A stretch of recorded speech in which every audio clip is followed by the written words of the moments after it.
investigación de postdoctorado en la Universidad Federal de Santa Catarina. Actualmente es profesora concursada en la Universidad Federal de Río de Janeiro, donde da clases de teoría literaria y diversos cursos de posgrado sobre temas involucrados en sus proyectos de investigación. Forma parte y coordina el núcleo de poesía del Programa Avanzado de Cultura Contemporánea de la Universidad Federal de Río de Janeiro, y del grupo de investigación coordinado por Celia Pedrosa.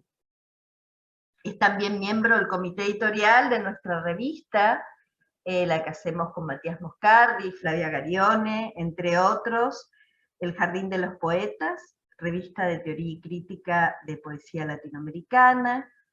Publicó los libros Ana Cristina César, As tramas da consagração, en 2008, y Poesía, Escolias Afetivas, escrita edição de poesía contemporánea en 2015, además de editar, entre otros, Experiencia, Cuerpo y Subjetividades, junto a Florencia Garramuño en 2006, a Florencia Garramuño y Gonzalo Aguilar, y Ler Drummond Oji junto a Susana Scramin en 2014.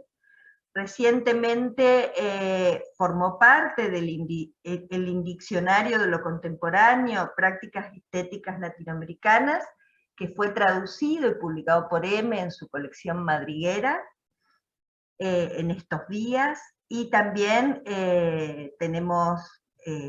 celebramos su participación en un libro que armamos con el grupo de Irina Garbatsky, Ignacio Iriarte y Matías Moscardi, que es Puntuaciones Sensibles, Figuras en la Poesía Latinoamericana, y también hizo una residencia postdoctoral con la línea de investigación, acá en Argentina, perdón, con la línea de investigación que está desarrollando en este momento, que es Poesía Maternal, Poesía y Maternidad, y va a leer un trabajo que tiene un título, que es Poetas, Costureras, Tejedoras, la importancia política de los saberes de poca importancia. Bienvenida, Luciana Di Leone. Muchísimas gracias por la presentación. En primer lugar, agradecerles muchísimo la invitación. Es una invitación que fue hecha hace mucho tiempo y que es una alegría que finalmente se concrete, aunque siga siendo en la virtualidad. Hemos pasado por momentos de presencialidad y todo es un aliento para volver a encontrarnos. Y aunque uno se puede quejar de la virtualidad como un modo de encuentro un poco menos intenso, yo creo que es un modo de encuentro que vale. Así que me siento en presencia, me siento más cerca estando acá. Quería agradecerte mucho a vos, Ana, a Flavia, a Luciana Di Milta, que está en los bastidores, y a todo el CELEIS por la invitación. Y nada, muy feliz de estar una vez más en Mar del Plata. Así que empiezo con mi presentación. Voy a leer, después voy a proyectar algunos de los poemas de los cuales voy a hablar. Y mi presentación, cuyo título Ana ya lo dijo, que es sobre poetas, costureras y tejedoras, tiene dos epígrafes que la tensionan un poco. El primero, lo leo en portugués y después le hago una pequeña traducción, es de Pagú, de Patricia Galván, una militante del Partido Comunista, conocida, pero ella fue mucho más que eso como segunda mujer de Osvaldo Andrade, que dice: nos salões dos ricos, os poetas lacaios declaman como el lindo teutear. Que serían los salones de los ricos, los poetas lacayos declaman qué lindo o qué bello es tutelar. Y el segundo epígrafe es de Silvia Rivera Cusicán, que es una cita bastante conocida, que dice: desde antiguo hasta el presente, son las tejedoras y los poetas astrólogos de las comunidades y pueblos los que nos revelan esa trama alternativa, subversiva de saberes y de prácticas capaces de restaurar el mundo y devolverlo a su propio cauce. Todo este texto sale de una pequeña escena de un libro de historia que a mí me llamó mucho la atención, y es casi una especulación imaginaria, ficcional, de lo que habría sido una escena que está en ese libro, que es una escena totalmente incompleta.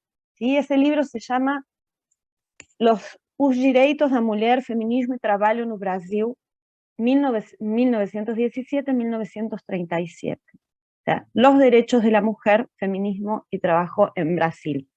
Un libro de Glaucia Fraccaro, que es una historiadora, y en los primeros capítulos del libro, Fraccaro muestra que a principios del siglo XX la presencia de las mujeres en las movilizaciones por reivindicaciones de derechos de los trabajadores era contundente, tanto en las exigencias generales de las condiciones de trabajo, como las que eran específicas de las mujeres. De hecho, la presencia de mujeres en las fábricas durante el periodo que Fraccaro estudia alcanza casi el 40% de la planta, mientras que en las florecientes fábricas de telas, que florecen en Argentina también, pero en Brasil son muchísimas las fábricas textiles que tuvieron su época dorada principalmente en la década del 20-30, ellas eran más del 50% de esa planta. Esta fuerte presencia, claro, también se hizo sentir en la participación política, ya que desde los primeros años de la experiencia como obreras, surgen y se fortalecen distintas agrupaciones, ligas, sindicatos, y ellas están siempre presentes. Y si bien la participación de las mujeres y sus reivindicaciones en huelgas y acciones puntuales son acogidas por la mayoría de las organizaciones de operarios, Glaucia Fraccaro señala un caso que es singular, ya de la década del 30. Y ella encuentra muchísimos documentos de las mujeres como militantes políticas, en el caso de la unión de los operarios en fábricas de tejido, ¿sí? En las fábricas textiles, WOFT, que es una de las más importantes organizaciones huelguistas de la década del 30, cuyo líder es un sindicalista con un lado anarquista que es José Righetti, esa presencia de las mujeres es muy nebulosa. Fraccaro describe que las agendas exigidas por la UOF se centran, como las que vienen ya siendo puestas, en reducir la jornada laboral, reprogramar los turnos de los trabajadores, pedir pagos por horas extras, regular el trabajo de las mujeres y de los niños, que era una pauta de toda la clase trabajadora. Sí, era el programa político desde el 17, cuando empiezan las grandes huelgas, pero se identifica que hay una evaluación extraña en que la pérdida de derechos de los trabajadores hombres estaría marcada, según los dirigentes de la UOF, por el trabajo de las mujeres. ¿Sí? Entonces, en una reunión que hace la UOF con el Ministerio de Trabajo del gobierno de Vargas, ya década del 30, Righetti presenta un informe y ahí se dice que las tejedoras son el 85% del total de los trabajadores, porque los empleadores prohibían inclusive el trabajo de los hombres en ese puesto en particular. Y en el documento, o sea, es un documento sindical prácticamente, en el documento dice: teniendo en cuenta además que en las secciones de tejedores solo se aceptan mujeres, contribuyendo de esta forma para agrandar cada vez más el número de hombres desempleados, se ofrece un espectáculo al mismo tiempo ridículo, vergonzoso y revoltante, indignante. El de ver a una mujer en la fábrica y al marido en su casa, cuidando de los servicios domésticos, e inclusive llevándolos a los niños al portón de la fábrica para que sean amamantados. Esto está en el documento. La cita expone, obviamente, una evaluación del trabajo formal marcada por las diferencias de género, ya que la calificación, el acceso a determinadas labores, está marcado por preceptos morales y culturales. La presencia de la mujer en la fábrica y su rechazo por parte de la UOF forma parte de toda una red de afectos culturales, y el hecho es visto como sublevante y peligroso para el sano desarrollo de la familia, según los parámetros de la época, además de vergonzoso. Obviamente está en pauta la regulación del cuerpo femenino. ¿Sí? Y en el documento la solución que la propia UOF da a la situación es que las mujeres se retiren del campo de trabajo. Fraccaro señala que esta postura de la UOF es seguramente una de las explicaciones para la poca presencia de documentos. Esto es lo que me interesa, ¿no? Es que no aparecen estas mujeres que estaban ahí. Y dice que ella no encuentra documentos de la presencia de las mujeres en esta organización. Casi no encuentra, porque encuentra una pequeña huella. Y esta es la escena que a mí me interesa recuperar. En la época, en la década del 30, el gobierno Vargas mandaba a agentes del gobierno, del ministerio, a las reuniones de los sindicatos y a todas las reuniones de operarios. A veces era más abierto, ¿no? El tipo estaba ahí presentado como agente del gobierno, y a veces eran infiltrados. Esto produjo, entre otras cosas, que las verdaderas reuniones de los trabajadores se produjeran en la clandestinidad. Pero bueno, en uno de los documentos que ella encuentra en el departamento, fíjense, en el DEOPS, Departamento de Orden Política y Social de San Pablo, encuentran un documento que es sobre la UOF, de uno de estos agentes, que no se sabe si fue como secreto o no, pero aparentemente es un documento más oficial, y dice que en una de las reuniones de la UOF,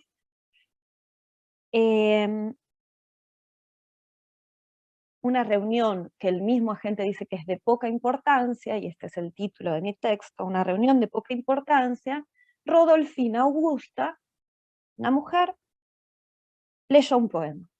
Es todo lo que dice el informe de este botón. El agente obviamente no registra el poema, ¿no? O sea, son 3 datos. Es un botón, dice que hay una reunión sin importancia y que una mujer leyó un poema.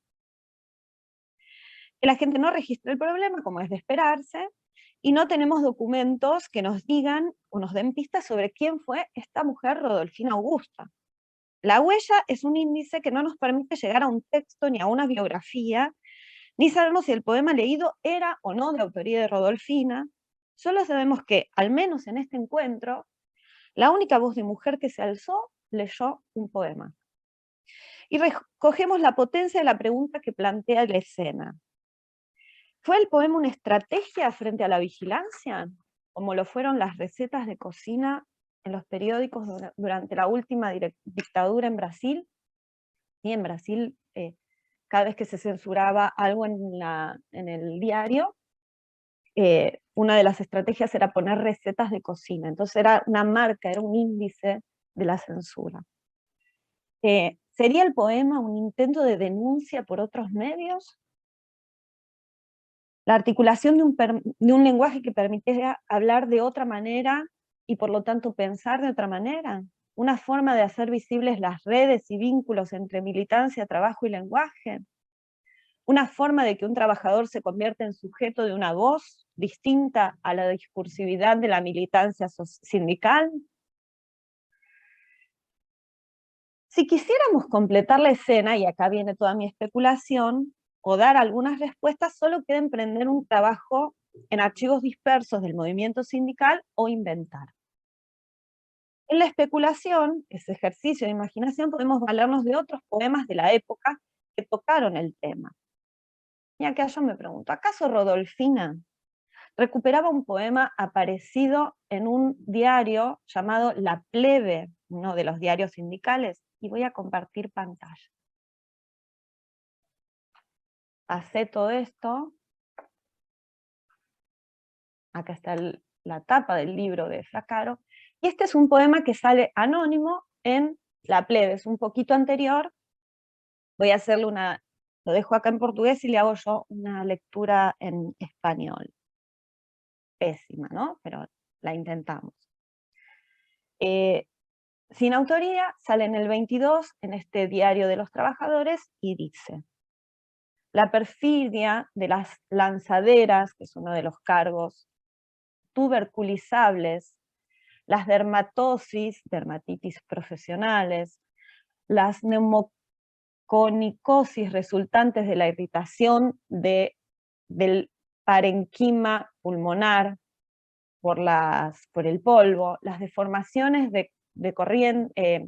causadas por las actitudes forzadas, las quemaduras con ácido y álcalis en la sección de tinturería, las úlceras horribles, las congestiones resultantes de las variaciones de presión, el aire contaminado, el calor húmedo de las secciones determinadas, la inmundicia de las bachas, la uniformidad bestializadora del trabajo, las deformaciones fatal de las manos, lo copié como estaba, ¿sí? Sic sería.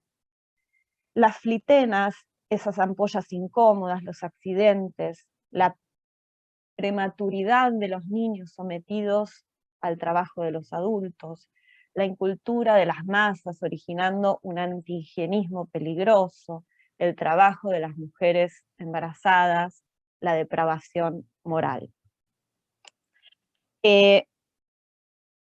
Sí, bueno, marcado por un lenguaje, un resto de lenguaje médico que va apareciendo. Después hablo un poco sobre eso.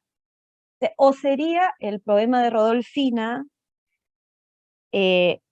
menos una denuncia de la insalubridad que afectaba a los cuerpos para señalar, como lo hizo en la misma época el poeta médico Jorge de Lima, en el poema Mujer Proletaria, que es publicado en el 32, ¿sí? Concomitante a la escena que perdimos. Esta es la tapa de La Plebe, de la primera edición. Ahí se ve al puerco capitalista, ¿no? Era un poco para que tengan el contexto de dónde está este poema. Una escena de las fábricas con, ¿no?, la presencia fuerte de mujeres negras también. Y Mujer Proletaria de Jorge de Lima dice: mujer proletaria, única fábrica que el operario tiene, fabrica hijos. Es un ruido de, no sé si un taladro acá en mi casa. Fabrica hijos. Tú, en tu superproducción de máquina humana, nos das ángeles para el Señor Jesús, das brazos para el señor burgués, mujer proletaria, el operario, tu propietario. Va a haber tu producción, tu superproducción, al contrario de las máquinas burguesas, salvar a tu propietario. En el poema publicado en La Plebe, la denuncia parece importar menos. Seguramente las denuncias eran hechas con discursos argumentativos y ante jefes y autoridades. O sea, el poema, ¿por qué un poema va a denunciar? ¿Por qué el poema es importante para denunciar? Importa menos entonces la denuncia que la posibilidad de construir una imagen singular de deformación de la indignidad dada por la superposición de frases y por la acumulación de deshumanizaciones. Una lista rítmica masacrante, como el ritmo de una máquina, que invade y destruye los cuerpos, concentrándose en la imagen de un cuerpo en descomposición como producción de la fábrica. Está en el poema de Jorge de Lima, que es este que estamos viendo, la definición de la mujer proletaria nos permite juntar ideas tradicionalmente separadas: la producción en la fábrica la producción de niños, la producción de abortos, ¿sí? La fábrica de ángeles. La mirada atravesada del sanitarista y poeta Jorge de Lima tal vez nos permite observar aquello que Silvia Federici llamará de acumulación originaria. La suspensión del lenguaje discursivo y la aparición de un lenguaje aglomerado de significados nos permite mostrar que la fábrica produce cuerpos podridos y que las mujeres producen trabajadores. Entonces, si esos dos poemas son especulaciones verosímiles de lo que sería el poema de Rodolfina, también tenemos otras especulaciones más insólitas. ¿Por qué son verosímiles? Porque son de la época, simplemente. ¿No? Uno se puede imaginar que se declamaran estos poemas en la reunión del sindicato.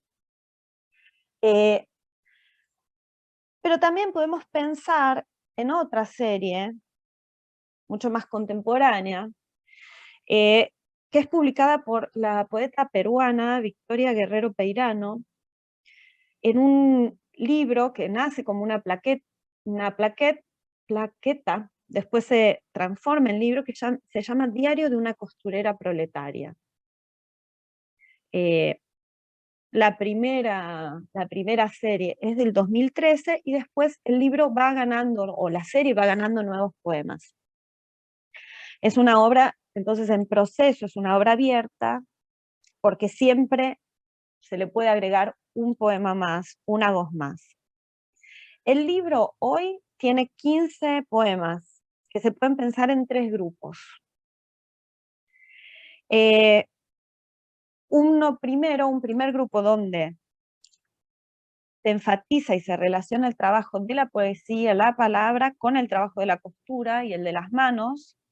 Un segundo grupo, que son textos que tienen por nombre, por título, el NN, entonces son voces de NSNs. Y el último grupo, que es de un único poema, que es un gran poema collage, es un pequeño poema collage. Los 8 poemas del primer grupo establecen una tensión permanente entre el trabajo de costura, el oficio de la costurera, la condición proletaria y el trabajo del poeta o del profesor de letras. Que la poeta no, un puesto que la poeta o el yo lírico no es capaz de tener, que nunca es plenamente conquistado. Cito: harta ya de los concursos públicos para plazas docentes. El mercado quiere profesionales en tiempo récord, títulos y maestrías, etcétera, a granel, pero las costureras son para siempre. En este sentido, la poesía es objeto y al mismo tiempo es herramienta de crítica. O sea, la crítica va lanzada a la propia poesía como una labor que se niega a ser operaria o proletaria. ¿Sí? Uno de los versos es muerte a los poetas higiénicos. Las burguesías del tercer mundo son fieras y asesinas, y cuando caen se refugian en una costurerita, una mujercita de su casa, que solo sabe coser y leer, leer y coser. Los poetas lacayos, que estaban en el epígrafe de Pagú, que ensalzan a los bellos telares, ¿sí? Todo parque industrial, esto es lo bueno de estar en casa, uno puede mostrar los libros, todo parque industrial, que es una novela muy vanguardista, digamos, de Pagú, hecha de voces, muy fragmentaria, se lanza contra estos poetas lacayos, contra esta clase artística e intelectual que no se compromete. ¿Sí? Parque Industrial es un romance, es una novela nada bella, digamos.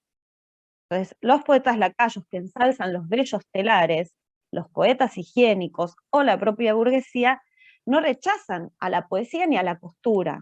Al contrario, pueden ser utilizadas como refugio, como dice el poema, o como coartada para un uso despolitizado tanto de la figura del costurero, ya sea fabril o doméstico, como del lenguaje.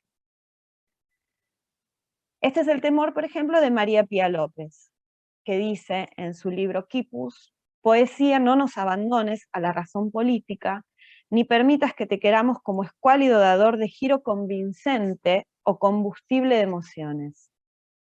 Exígenos, poesía, que consideremos tu fuerza, tu ferocidad, la ferocidad de tu amistad. ¿Sí? O sea, como si la poesía pudiera ser un mero adorno no discursivo, y como si en su no discursividad no hubiera una potencia política. Entonces, para María Pía López y para ciertas militancias contemporáneas, la poesía es opaca. Y en esa opacidad feroz, en esa opacidad donde es posible ver otros sentidos, se amplían las posibilidades de lucha de los discursos. Como suplemento al lenguaje transparente de la militancia sindical. Esto no es una crítica al lenguaje transparente, tiene que estar, es importante que en algún momento haya un lenguaje que se piensa un poco más transparente, pero acá habría otra cosa. De ahí que la lucha feminista reconozca que no puede renunciar al lenguaje cosido del poema, a su consigna sintética. De algún modo estos poemas, con cierta ironía, los poemas de Peirano, pero sin renunciar a sí mismos, señalan el peligro de esa desactivación del poder político de la costura o del poder político del poema. No se convierten en metáforas autorreferenciales. Una vez que el libro de Victoria Peirano abre esta vía tensa de la relación con la palabra poética, viene la segunda serie que se llama Levantamiento de las 20.000, en la que la poesía no entra como contrapunto, sino como condición de posibilidad de una voz, o mejor dicho, de la posibilidad de imaginar voces y de darles un cuerpo. Son 5 poemas NN, NN1, 2, 3, 4, 5, en los que los sujetos de la enunciación, que dan nombre al texto, pero un nombre que no solo es anónimo, sino que es un nombre de una muerta, porque allí las que hablan son muertas anónimas y muertas políticas, porque se remiten los poemas a la explotación marcada por condiciones de género. Pero en esta enunciación parecen ganar un cuerpo y una densidad dados por la indagación de una percepción variada de sí mismas, de los otros, de los afectos involucrados en la experiencia de la fábrica en llamas, ¿no? El levantamiento de las 20.000, ya por su título nos remite a esa fábrica en llamas. De ese modo, ese locus histórico de fundación de las luchas feministas, el 8M es esa fecha porque es el momento en que se incendia una fábrica de tejidos, una fábrica textil. También no solo gana un locus histórico, sino que nos da como resto una transhistoricidad, o sea, no nos ancla a esa fábrica del comienzo del siglo, sino que la reactualiza, va ganando una densidad de tiempo. Son 5 voces poéticas entonces que escriben su fundamento y no su originalidad en las cenizas del trabajo. Es un fundamento anacrónico de una palabra. NN1 dice: me quedé sentada, las cenizas caían como lluvia en otoño. Yo me encerré en una fábrica para estar sola. Coser me hace olvidar. Trabajar como una bestia me hace olvidarme de ti y de mí. La voz es densa y en ella es difícil, porque siempre es difícil, separar una dimensión íntima de una dimensión pública. Afectos de afuera y afectos de la fábrica, porque están todos en la voz. Así, aunque no estemos pensando en redes de actividades físicas, o sea, no tenemos la misma denuncia, es un poema en algún punto, un poema de amor, el de NN1, en actividades físicas como el ocio, el deporte, las actividades culturales que formaban parte de la vida laboral, el poema nos ayuda a percibir las complejas redes y lenguajes afectivos que no se limitan a una división dentro-fuera del lugar del trabajo. El dentro y fuera del lugar del trabajo cruza la subjetividad. NN2 tiene una voz claramente diferente a la de NN1, haciendo que el anonimato no sea un elogio o una marca de estas subjetividades, ¿sí? No son la misma voz.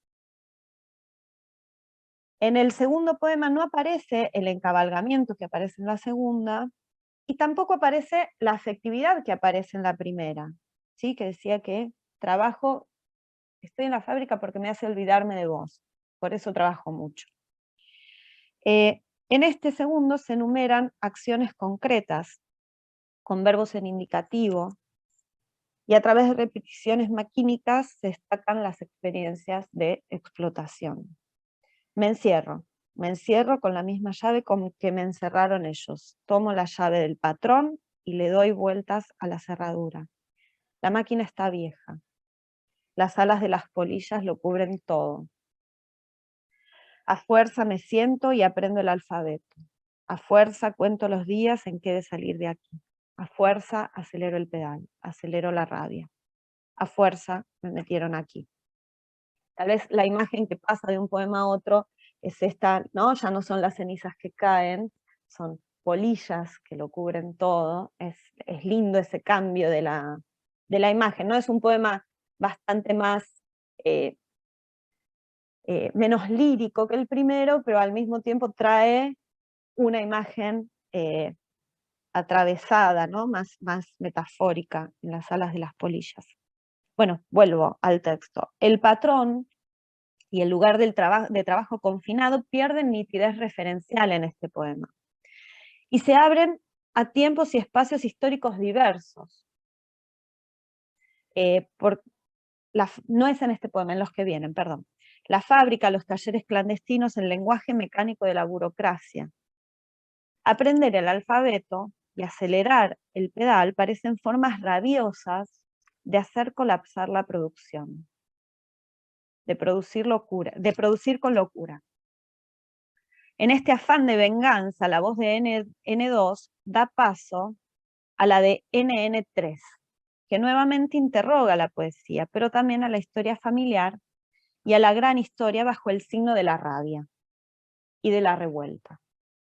Dice NN3. Mi abuela fue costurera en las fábricas, después de la Guerra del Pacífico, vivió con 5 hijos. ¿Y si la poesía hablara? ¿Qué sería? ¿Cómo? ¿Puede decir su rabia?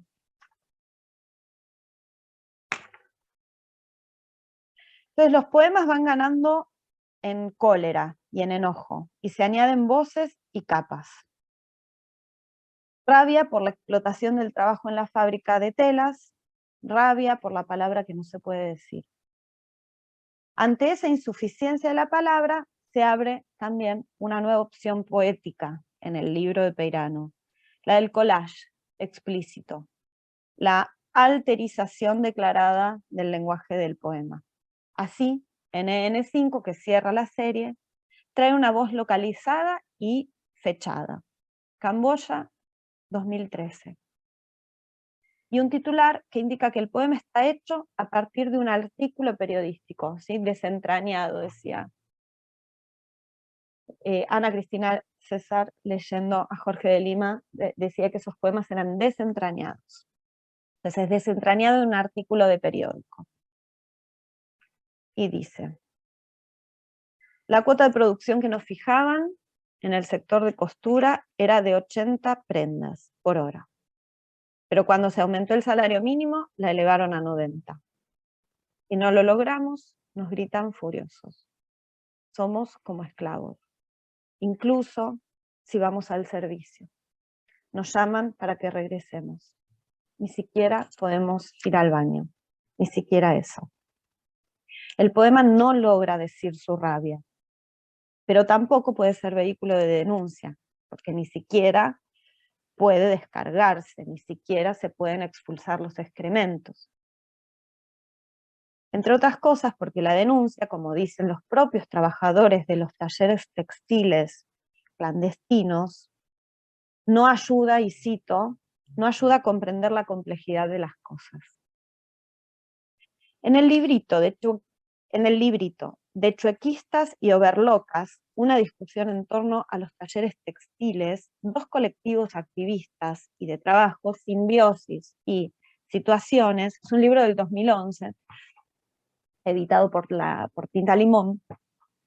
Estos dos colectivos dialogan con la historiadora boliviana Silvia Rivera Cusicanqui sobre las complejas relaciones culturales y laborales de los talleres de costura que en la ciudad de Buenos Aires se instalan con patrones y mano de obra casi exclusivamente boliviana, ¿no? Fue un debate en la época, en el 2011, cuando hay un intento de que pare de haber estos talleres clandestinos, y los propios talleristas entran en una tensión, ¿no? Como si fueran llamados simplemente esclavos, y las cosas son bastante más complejas según ellos. La realidad de estos talleres, que también existen en Brasil, saca a la luz no solo el problema del trabajo en condiciones casi de esclavitud, ¿no? Término problematizado por los propios trabajadores explotados, sino también el de la inmigración, la xenofobia, y con ello el del origen nacional. Las relaciones comunitarias y culturales de las personas que trabajan en estos talleres no rehacen una pequeña comunidad originaria, una pequeña Bolivia, ¿sí? Esto es algo de lo que se quejan en el libro, como suele simplificarse cuando las historias son recuperadas por los medios. En el prólogo, que no declara autoría, se lee, y cito: más que nacionalidades tenemos trayectorias. Algunas incluyen el cruce de fronteras. Son trayectorias que tenemos que pensar. Es necesario pensarlo como trayectorias, entonces, para comprender que siempre cuando hablamos de estos talleres, o de estos problemas, o de los problemas de los trabajadores casi esclavos, o de los trabajadores explotados, son siempre un problema de aquí, y no un problema de allá. O en otras palabras, que son subjetividades y trabajos que exponen redes complejas de relaciones familiares, culturales, geográficas y afectivas. Para mostrar esta complejidad, los participantes de la charla dicen, y los cito de nuevo: queremos buscar alternativas para discutir, formas de decir, formas de mostrar. ¿Sí? Por esta cita estoy trayendo toda esta discusión. Entonces, si un poema también es una forma de decir y una forma de mostrar, y una forma de articular el lenguaje y la experiencia que permite suspender la linealidad,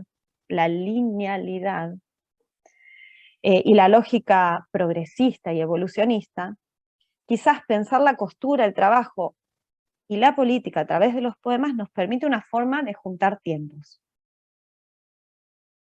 Para poder nombrar una complejidad de una realidad cheje, como diría Silvia Rivera, donde los colores y las diferencias de texturas se entrelazan en una trama compleja y heterogénea de tiempos y afectos coexistentes. El poema entonces puede ser un espacio para la imaginación, una chispa para la imaginación de otra vida buena. Así, acceder a este lenguaje singular que se basa en tramas y no en unicidades puede permitirnos comprender algo de la realidad de estos talleres, sin la victimización que implica la idea de esclavitud, mostrando que existe, mostrando que existe un complejo de relaciones. El último de los poemas del diario de la costurera proletaria de Peirano lleva al extremo el recurso del collage.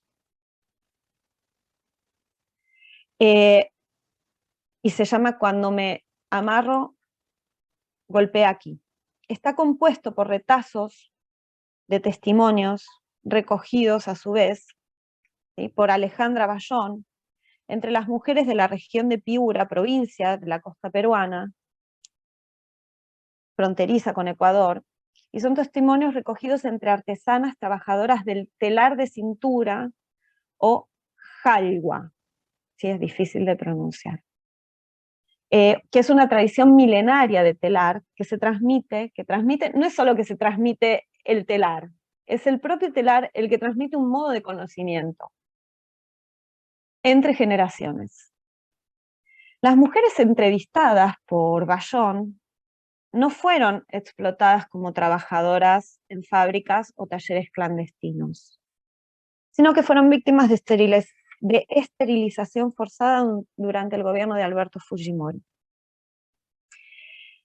En el poema Tejido y Cuerpo chocan por los abusos perpetrados por el Estado neoliberal.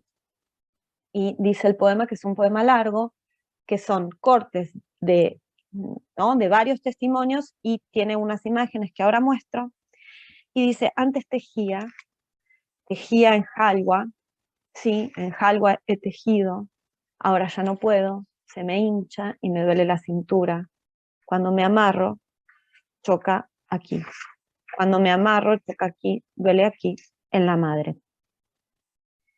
El control, ¿sí? Les muestro, este es el telar, esta imagen está en el libro de Peirano, está sin los complementos, ¿no? Sin acá dice arqueología mexicana, en Perú se usa el mismo. El libro de Victoria trae, es la imagen, el telar central, el objeto en blanco y negro, y acá una imagen de una de las artesanas de Piura, donde se ve bien, ¿no? Que el telar se pone acá en la cintura, y después vuelvo acá. Entonces, el control biopolítico actuó no para garantizar la reproducción de la fuerza de trabajo, sino la no reproducción de una población indeseable. Una población que aún produce con el cuerpo y con los saberes tradicionales. Pero este hecho no se denuncia discursivamente en el poema, sino superponiendo cuerpo y tejido. El dolor en la madre ancestral, en la madre del saber, en la madre que ya no puede ser, se muestra heterogéneo, pero también irreductible en el poema. ¿Sí? El dolor no es el de la víctima, sino es un dolor que define también un marco de resistencia. ¿Sí? Toda esta discusión sobre el dolor como resistencia a la victimización, ¿no? Recuperar el dolor en un sentido no positivo livianamente, sino en un sentido de resistencia para que el cuerpo feminizado no sea solo victimizado, que en el dolor que esos cuerpos están sufriendo hay un marco de resistencia. El dolor paradojalmente dibuja un límite.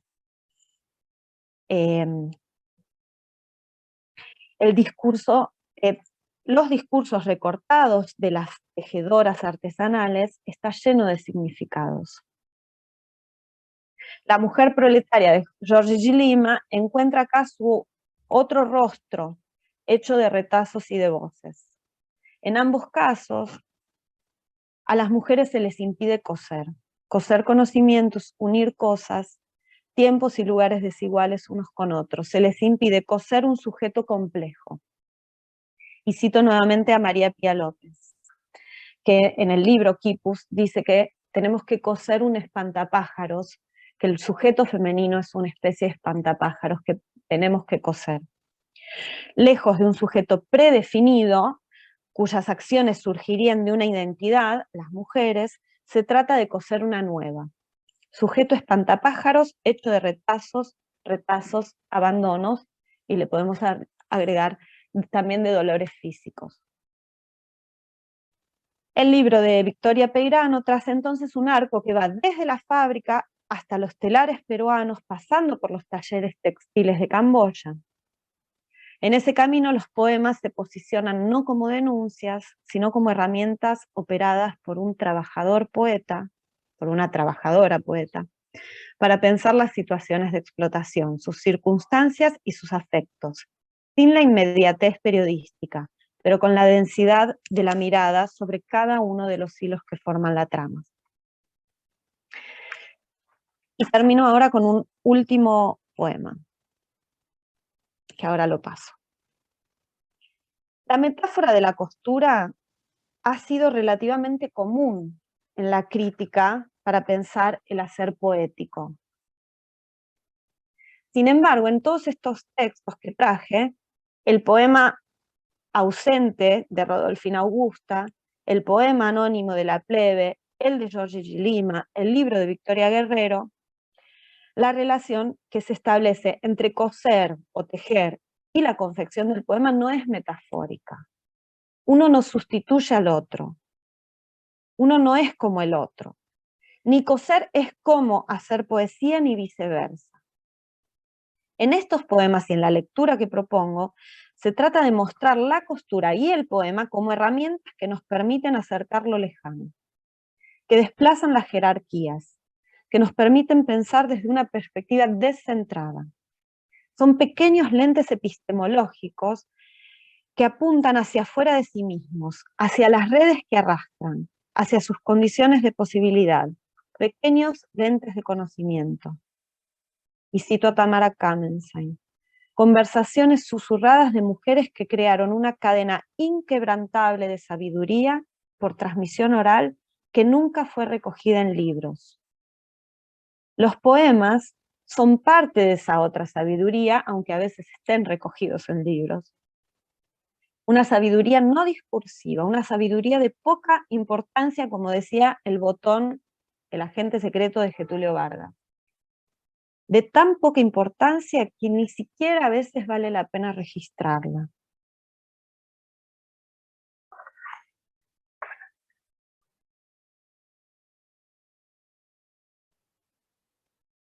Las agendas políticas, entonces, tienden a pensar que es posible prescindir de la palabra poética. Sin embargo, los movimientos como Ni Una Menos, o las organizaciones, ¿no? Ni Una Menos sale de un poema, es la vueltita que se le da a un poema, o las organizaciones que han impulsado huelgas de mujeres desde la década del 70 y especialmente en las últimas a partir del 17, han mostrado la productividad de un lenguaje poético o de un lenguaje tejido, como muestra Cecilia Palmeiro.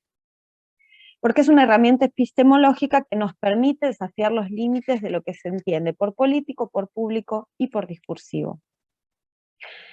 Habría, por tanto, un cierto tipo de saber conectivo respecto a las singularidades de cada condición, de cada situación que estaría en juego, tanto en el poema como en los saberes textiles. En un saber de tejer, de coser y de poetar. Lu Meneses, que es una poeta brasileña, en uno de los poemas de la serie Fontes de Renda, que se traduce por fuentes de renta, pero también renda es el, ¿cómo sería la traducción de renda? Se me fue.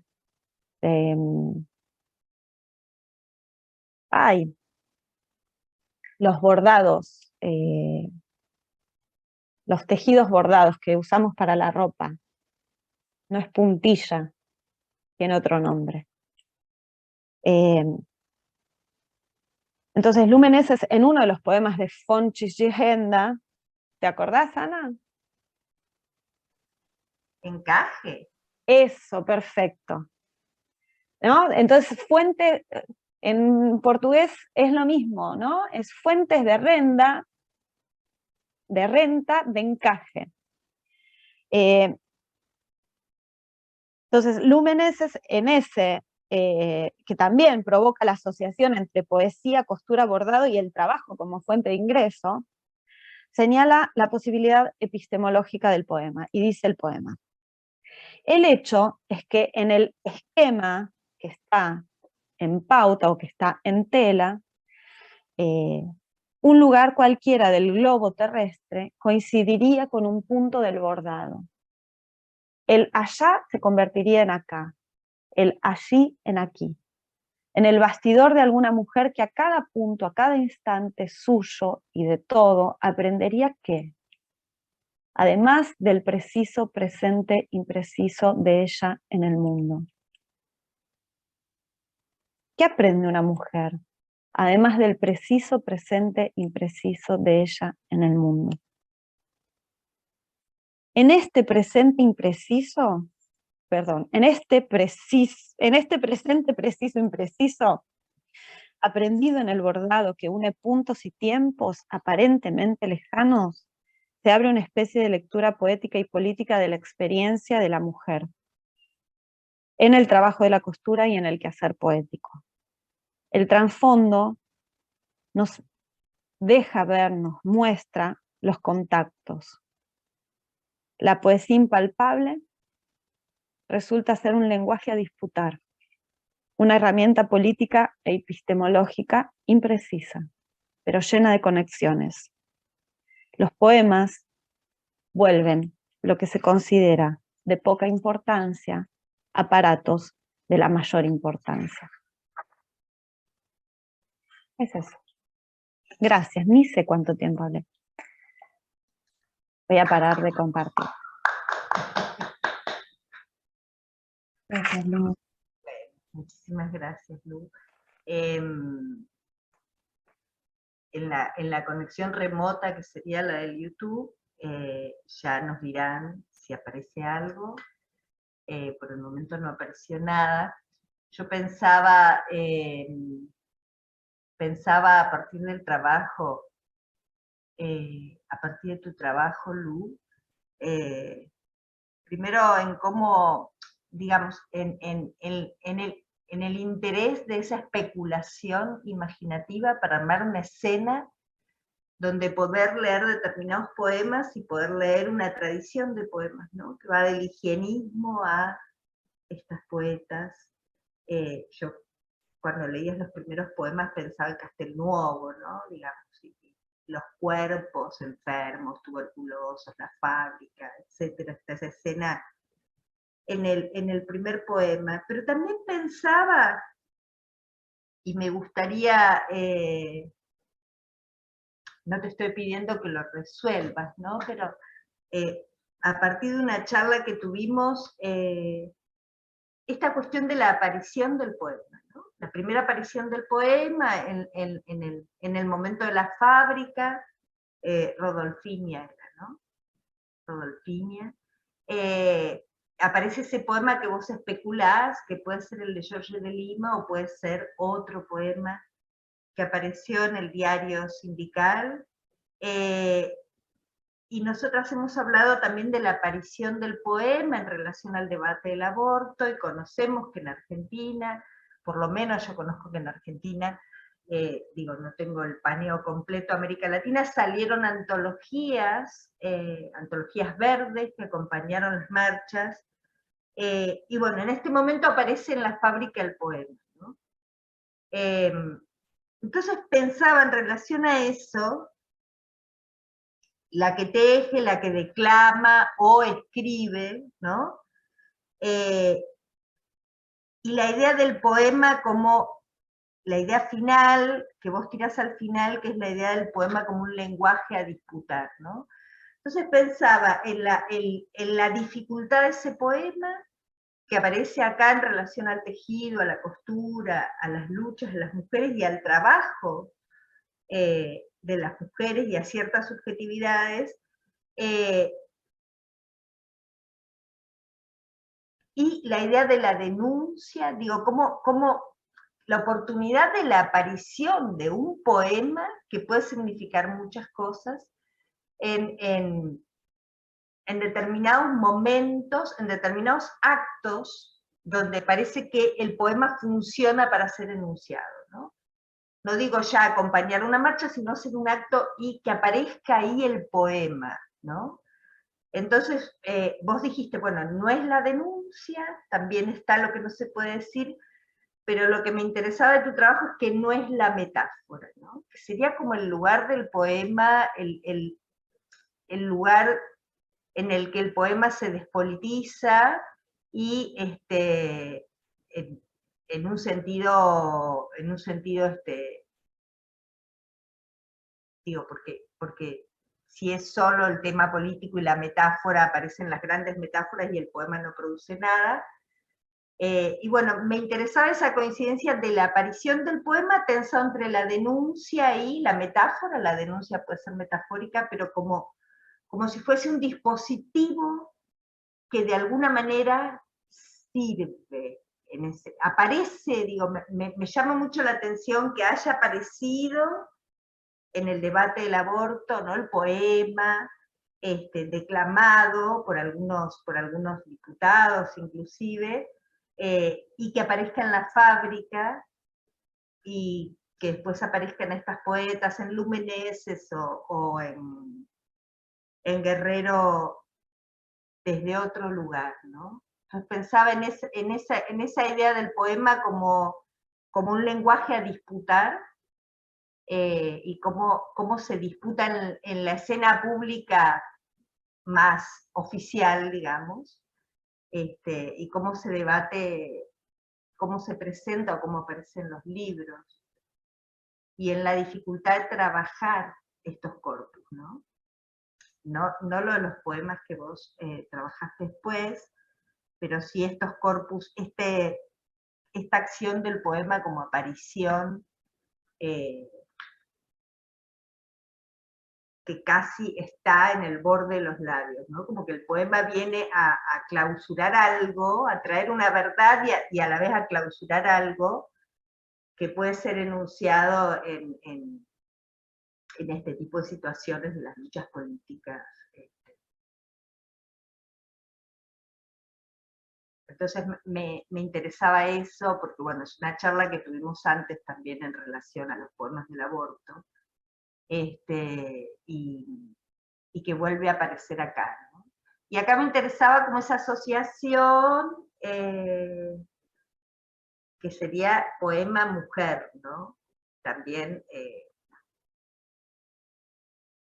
estás sin audio, Luciana.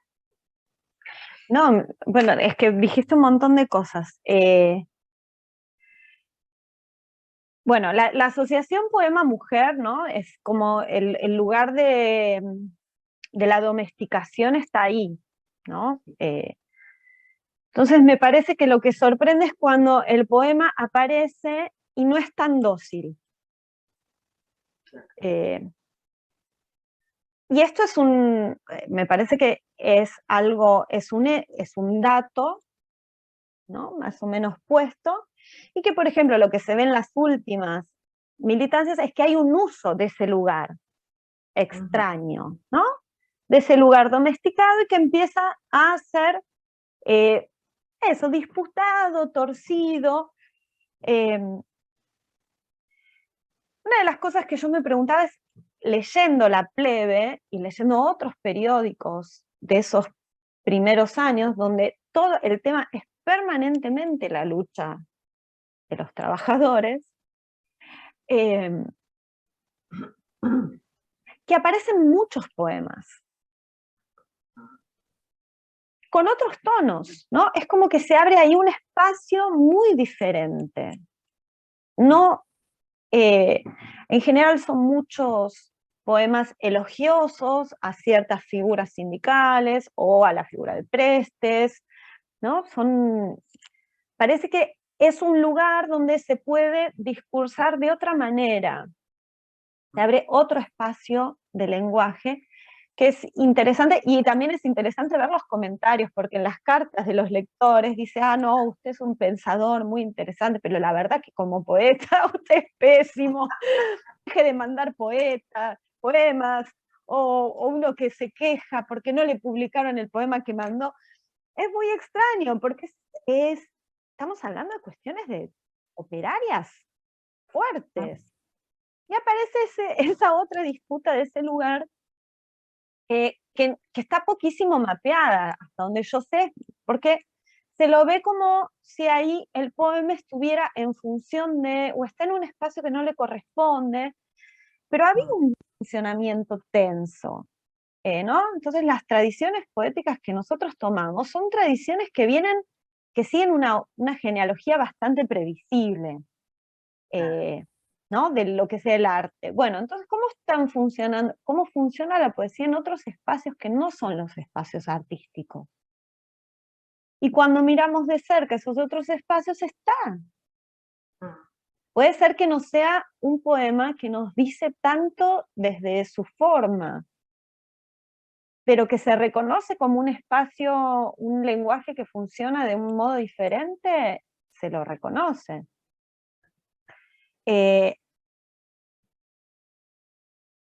Entonces, eso un poco por un lado, esa inquietud sobre cómo funciona el poema en espacios que no le reconocemos como los tradicionalmente o los modernamente poéticos.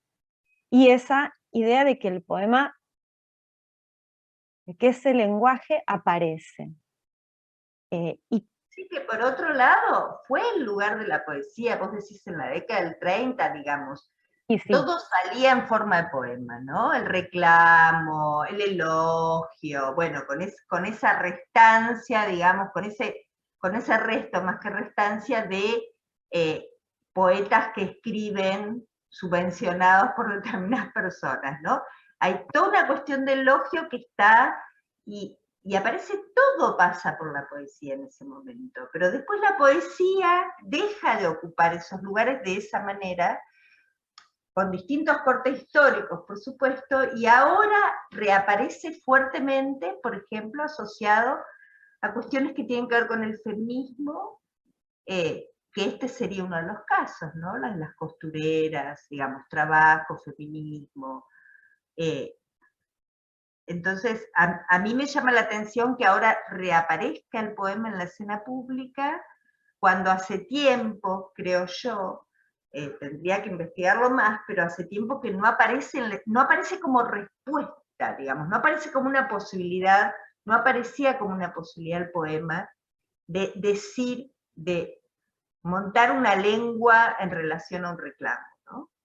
Y ahora Yo reaparece otra. pensaba, cuando las escuchaba, en esto que se charló ayer también del sonido público y de esta posibilidad, y pensaba en la idea de la intimidad social que da la poesía en esos contextos, como si fuera una intimidad compartida, una intimidad pública. Y pensaba eso en las marchas y en las marchas, en las plazas, digo, como esa idea de compartir con un micrófono abierto, en ese momento esa intimidad con un montón de personas más, y que la poesía volvió un poco como a esos lugares. No, no poéticos, decías vos, ¿no? Como, o sí, no sé. Claro, que además Luciana remarcó como, digamos, en este tipo de subjetividades, cruzadas por el adentro y el afuera. Entonces Flavia dice intimidad pública, ¿no? Y hay algo de eso en este tipo de poesía. Bueno, por ejemplo, en algo que se lee en una marcha, que tiene que ver con una intimidad que a la vez es pública, y me parece que eso sí es una novedad. Y esa es una novedad del feminismo, ¿no? Una intimidad pública. La construcción de esa voz colectiva que tiene algo de lo íntimo y tiene mucho de lo público, ¿no? Entonces me parece que en ese cruce está, hay algo de esta poesía que está en ese cruce y que hace que sea diferente, ¿no? A la poesía escrita por hombres, por ejemplo. Esa sí, idea de lo íntimo y a la vez lo público. el lugar de la necesidad de prestar atención a las cuestiones singulares que tienen que ver con la intimidad, pero que siempre fue pública, Exacto. es una de las pautas del feminismo desde su primera hora. Y más de los feminismos que no se reconocen como, que no son los más hegemónicos, ¿no? Entonces, desde el principio del siglo XX, el feminismo blanco tiene una pauta mucho más pública, ¿no? De ganar derechos que eran los derechos de los hombres, que están inclusive en las militantes, ¿no? Las militantes de las fábricas. Pero es también necesario exponer ciertos elementos de la intimidad, y ahí ya hay más allá del poema, ¿no? Ese es un gesto extraño, que se lo lee como extraño, que es exponer la singularidad y la propia experiencia que hace con que sea necesario hablar de lo que se considera íntimo, porque lo que se considera íntimo fue una estrategia de domesticación del lugar de la mujer. No es porque sea íntimo en sí mismo, no hay un núcleo de intimidad en el trabajo doméstico. Fue considerado, fue llevado hacia adentro. Y me parece que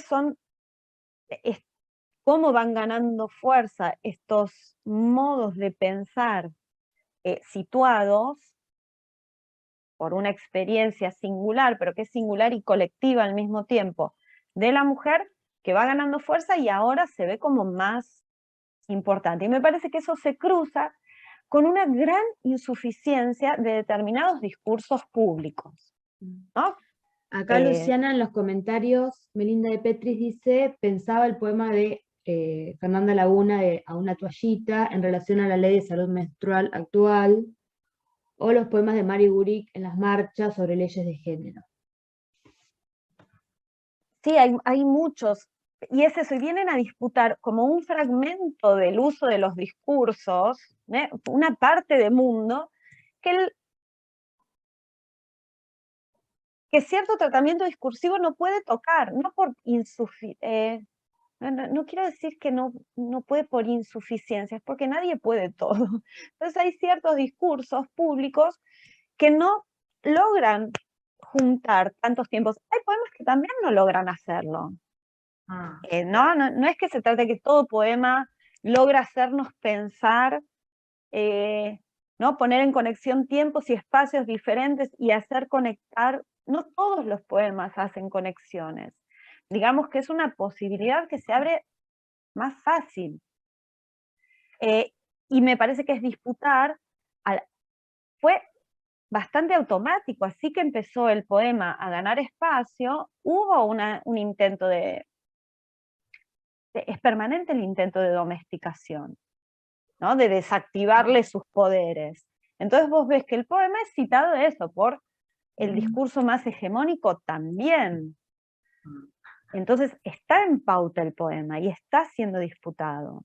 Entonces tenemos un modo de continuar separando el poema de la vida, o modos de que él aparezca de forma más clara.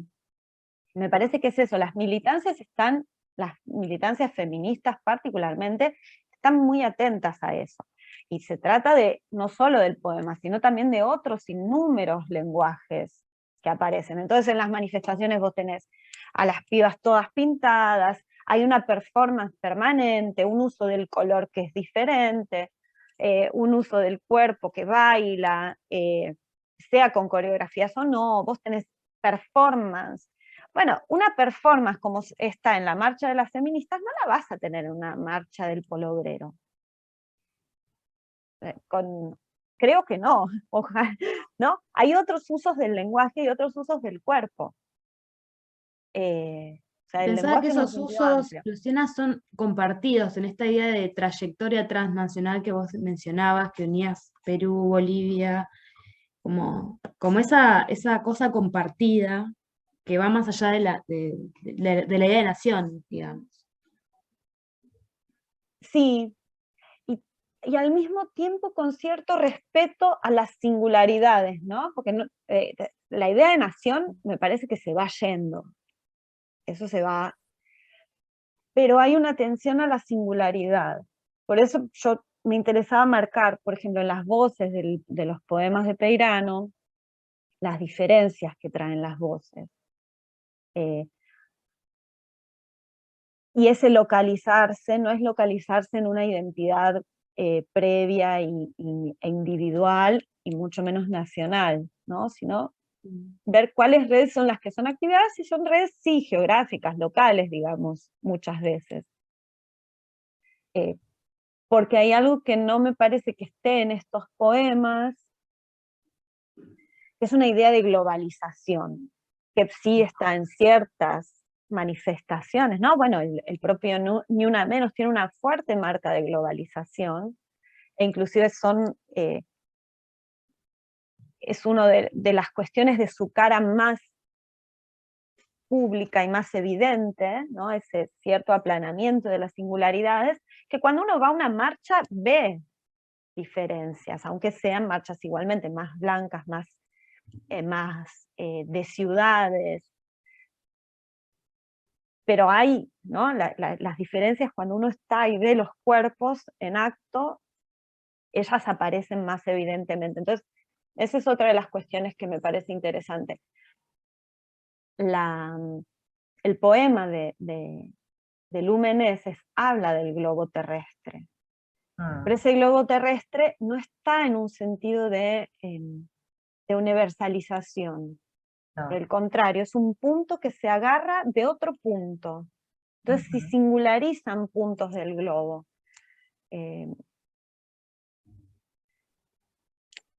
Porque eso, me parece que la singularidad es otra de las disputas del poema. Yo misma me incomodo, no me siento cómoda al hablar de el poema, ¿no? Como si el poema fuera un tipo de entidad que tiene un núcleo esencial, que podemos hacer esa categoría.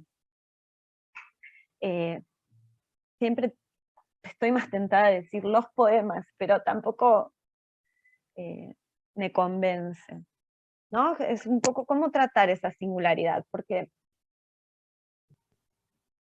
tal vez que la palabra poética tenga un potencial, pero que puede ser totalmente ignorado también, ¿no? La potencia del poema me molesta un poco, una potencia omnipotente del poema, como muchas veces es tratada, ¿no? Porque cuando los discursos que domestican al poema lo traen de la estratosfera. Entonces, dijo el poeta y punto.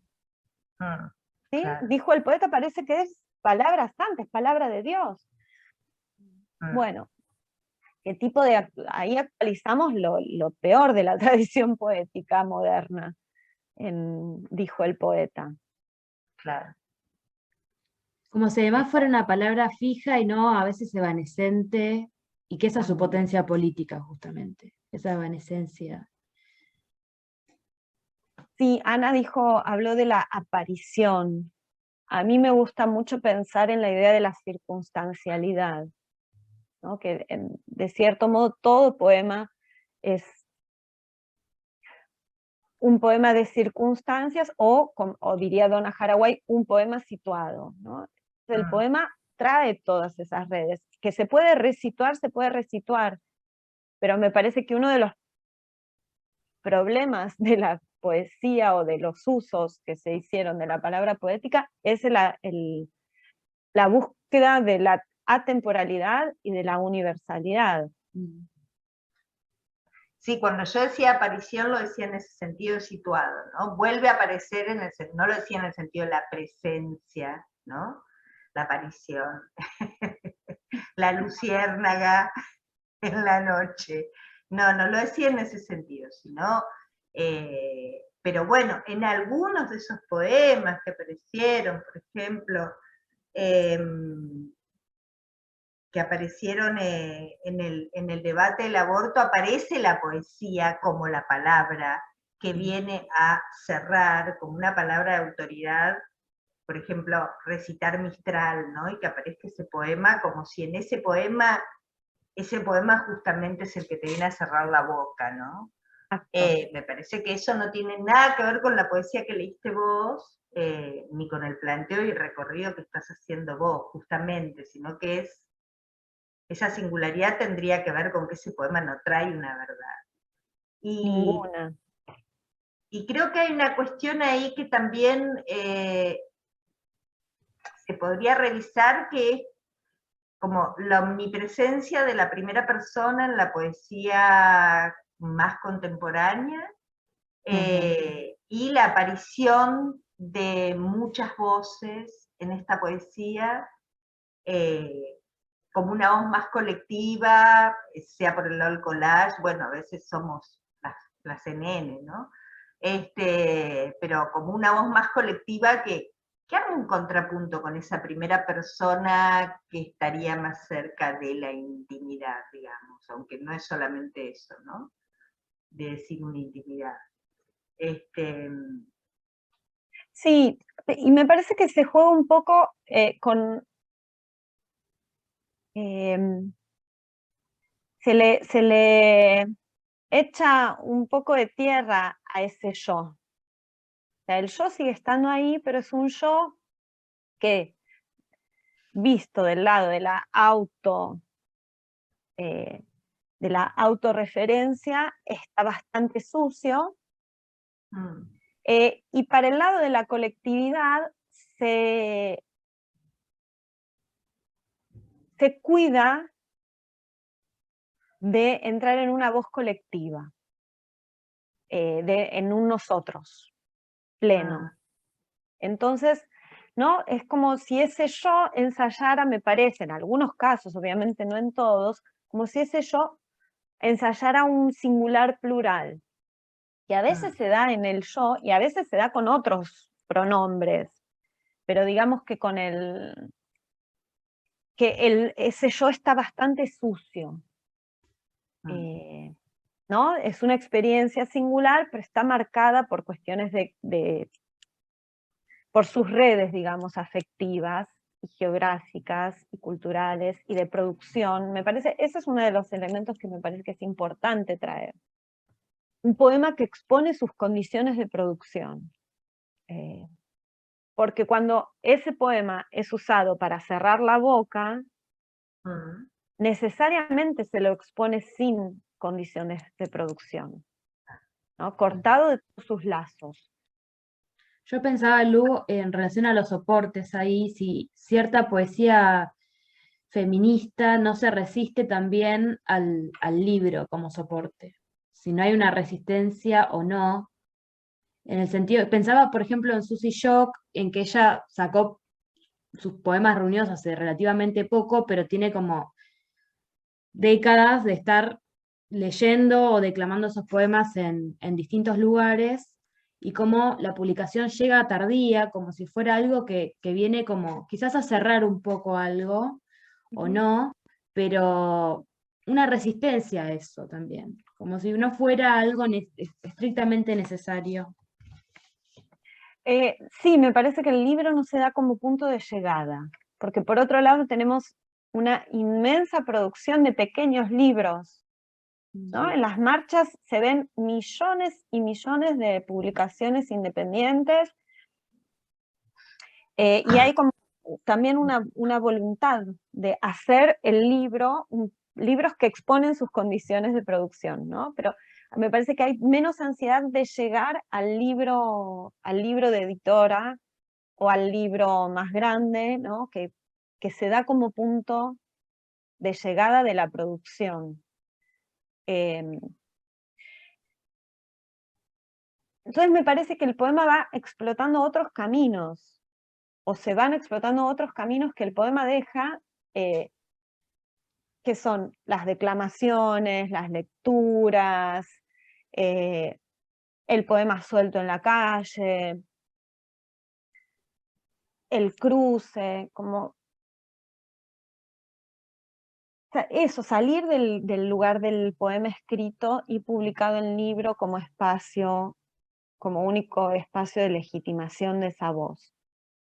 Y es eso, y es un poema menos encapsulado, como yo decía, en La Plebe, es muy marcada la diferencia, ¿no? Es bueno, de acá hasta acá están los manifiestos, de acá hasta acá están los poemas, de acá, ahora las cartas de lectores, todo bastante compartimentado. Me da la sensación que hay un uso del poema, así como hay un uso del cuerpo y de los diferentes lenguajes, que en la práctica feminista más militante se da menos compartimentado. No que no haya diferencias, ¿no? Pero me parece que se da más, con espacios menos prefijados, y una conciencia o una voluntad de exponer que los límites, inclusive de los géneros y las especies de los lenguajes, son un poco, son institucionales y legales y no necesariamente algo que está dado por los cuerpos. Pero está bueno eso del libro como una opción menos importante.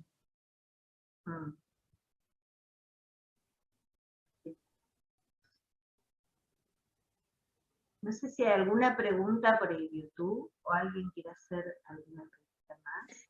Ludi Milta comenta, cruzar el adentro y el afuera, lo entiendo también en la lectura especulativa poética del archivo que falta. Reponer el interior de ese archivo con una lectura desde el afuera temporal y textual. Un poco lo de Rodolfina. Sí, a mí me costó un poco el tema del procedimiento. Me parece que es muy importante, así como dispositivo crítico, armar la escena.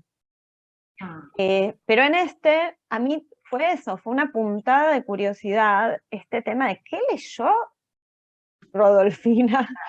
¿Dónde está Rodolfina? En un momento me propuse, dije, ¿será que me voy a San Pablo? Lo que pasa es que le pregunté a la historiadora, me dice, no, yo creo que tenés que ir a buscar en los archivos de los sindicatos y en las publicaciones de los sindicatos.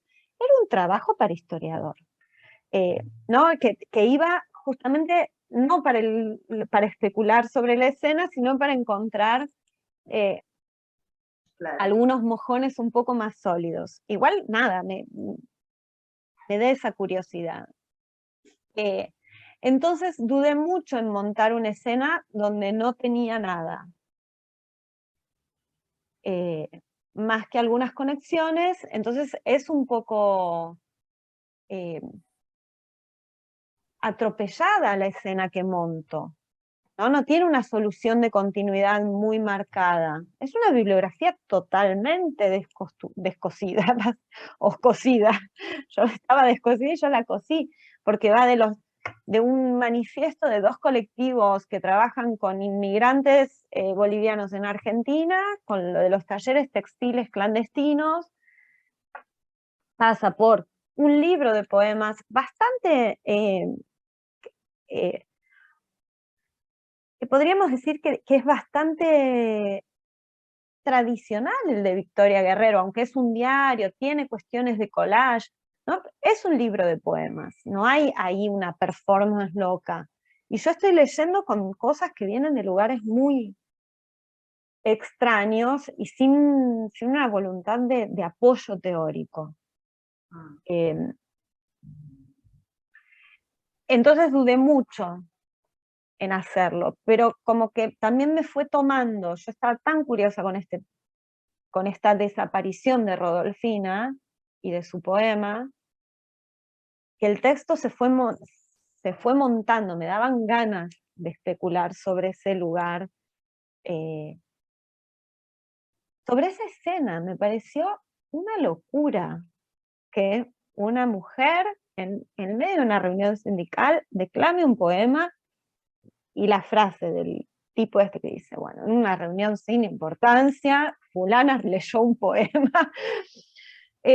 Me parecía que hablaba mucho de eso, del lugar que la poesía tiene, tuvo y puede tener. Me intrigó muchísimo, me sigue intrigando. ¿Qué es esto? ¿Cómo funciona esto? Uno no se imagina, o sea, un poema en una reunión sindical de nuestros sindicatos, ¿no, Ana? Siempre vendría como una especie de tapar la boca, ¿no? Bueno, vamos a salir por la tangente del arte. Como cerrar con moño. Sí. Bueno, es común, ¿no? Como para cerrar leemos un poema. Un Quevedo, ¿viste? Pero bueno. Sí, es raro.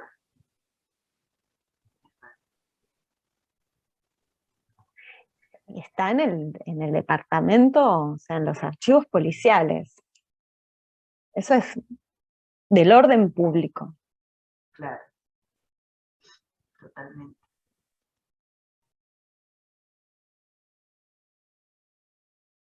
Bueno, ¿algo más? Lu comentó una segunda cosa que dice, la escena también me recuerda a la obra de Rosángela Reno, con sus fotos de legajos de obreros. Ahí también está el archivo fragmentario. Y después dice, hiciste la lectura uniendo retazos, un patchwork. Sí, las cosas de Rosángela son increíbles. Increíbles. Sí, es un patchwork histórico, ¿no? Como también totalmente anacrónico.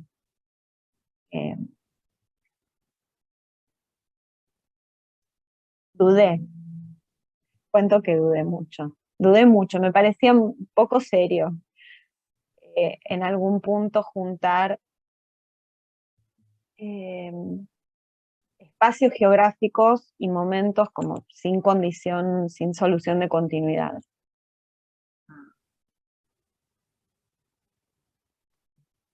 Espero que les haya gustado. El acto de especulación me parece casi fundamental en términos críticos para lo que hacemos nosotros. Poder imaginar esa escena, en todo caso, por más archivo que haya, por más documento que haya, siempre está levemente imaginada esa escena, ¿no?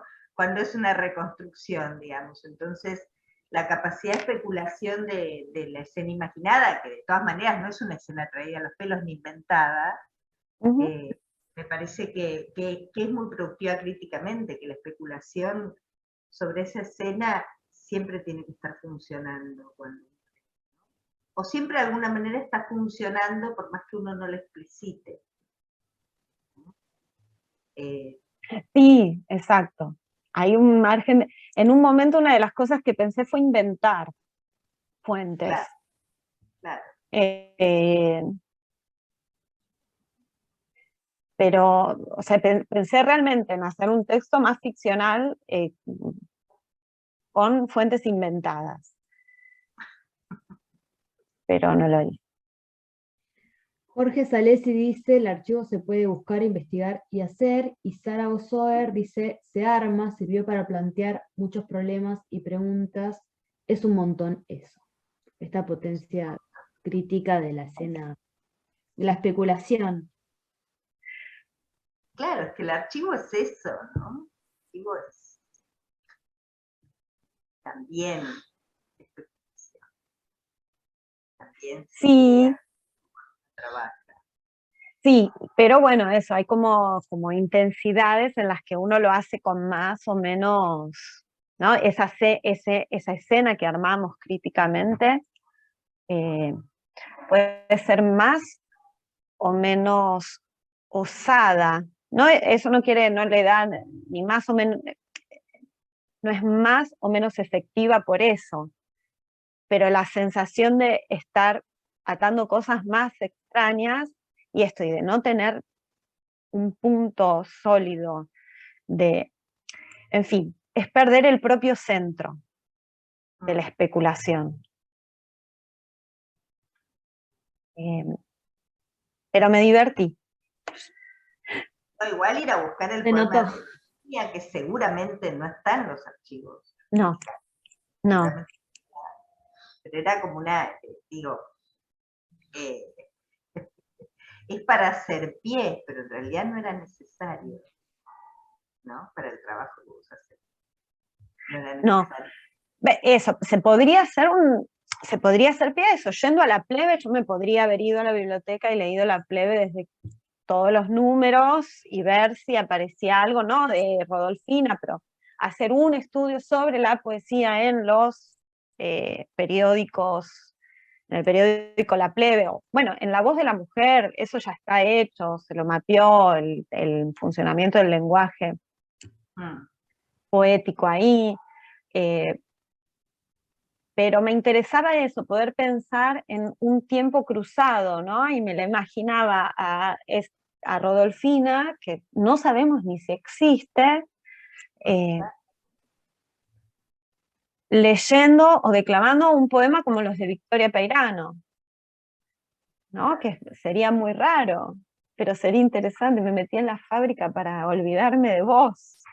Claro. Estoy acá en esta fábrica que se está incendiando para olvidarme de vos. Imagínate el botón que escuchó eso me parece también una escena fantástica. Sí. Totalmente. No. Muchas gracias por la escucha. Gracias también a los que están en YouTube. A esos fantasmas, espectros que en vos. 26 personas. Gracias a Jorge Salesi, a Sara Bozoer, a Luis Vita, que hicieron preguntas. esas preguntas que nosotros no, bueno, Flavia está porque está con 2 dispositivos, pero es como, ellos están preguntando en un lugar y nosotros estamos en otro. Es muy raro, muy disociado. Sí. Muchísimas gracias, Luciana. Un placer enorme tenerte en el CELEI, charlar con vos y también ver cómo vas armando modos de trabajar y corpus que tienen mucha especulación, pero que también están trabajando el presente, ¿no? Siempre a mí me interesa mucho trabajar el presente, que tiene riesgos enormes, ¿no?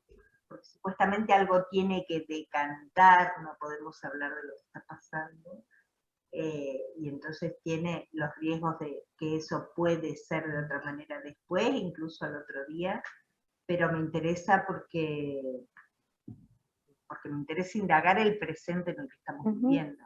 Creo que uno lo puede hacer y uno busca las maneras para trabajar el presente, que no son las mismas que las del archivo, ¿no? Es decir, no tenés el respaldo, ese respaldo que vos imaginabas que te iba a dar encontrar el poema de Rodolfina, ¿no? Y entonces ahí también se construyen como diferentes modos de trabajar. Así que yo personalmente agradezco eso también. Y bueno, nos estaríamos despidiendo, ¿no? Son 11:36. Muy bien. Bueno. Muchas gracias. No, solo muchas gracias. Un último segundo, que es esto que decías de eso de decantar, ¿no? De la dificultad de trabajar con el presente, es porque cotiza muy alto la perspectiva histórica. Totalmente. Y como si hubiera perspectiva histórica y nosotros no estuviéramos siempre, aunque estemos trabajando con rastros de la antigua Grecia, con el presente. Claro, además como si la perspectiva histórica estuviese atrás, ¿no? Y no estuviese la historia en este presente, como una idea del tiempo que sigue siendo lineal en un punto, porque si algo tiene que decantar, bueno, lo tiene que respaldar la historia, que sería algo que vos vas cargando como atrás, en las espaldas, ¿no? Sí, el tiempo dirá, ¿no? O el poeta dirá. Es como una entidad. Me parece que es esto, estos poemas y la propia idea del tejido como aparato, ¿no? Como materialidad, saca, no de la historia, pero saca de la idea de la perspectiva histórica. Los puntos los tiene que atar unos y siempre se atan en presente. Y ahí se abre otro lente epistemológico, eso es lo que me interesa. Hay un saber ahí que no se sabe de otra forma, ¿no? El microscopio sabe una cosa, el telescopio sabe otra, y el telar sabe otra.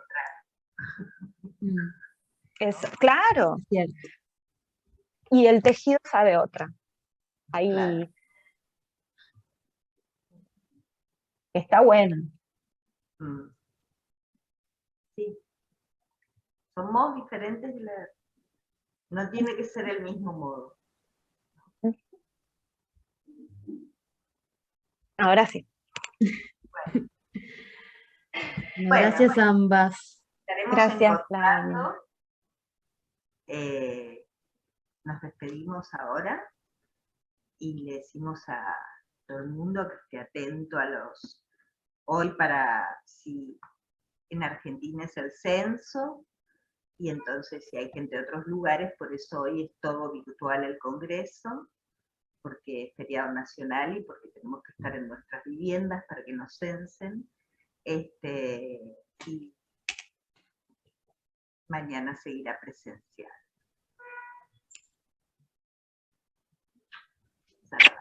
Gracias. Adiós. Chao.